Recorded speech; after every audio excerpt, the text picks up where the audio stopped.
अस्सलाम वालेकुम दोस्तों, फ़नी लतीफ़ों में खुश आमदीद। इसने कहा मेरे कानों में कुछ मीठा बोलो। मैंने भी कह दिया गुलाब जामुन तो बर्फ़ी।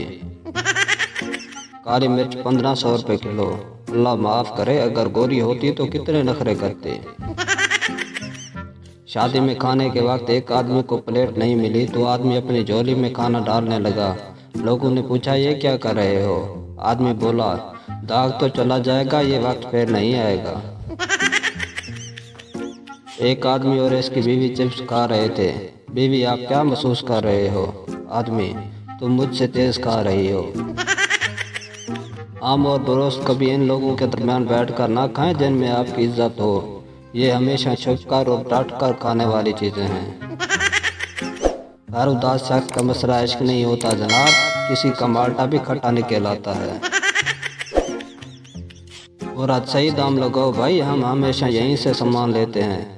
दुकानदार खुदा का खौफ करो मैडम, कल तो ये दुकान खोला है। वो लड़कियां जो बिस्कुट खाने के बाद पैकेट में मौजूद चूरा भी नहीं छोड़ती, वो भी कहती हैं जानू तुम्हारे लिए दुनिया भी छोड़ दूंगी।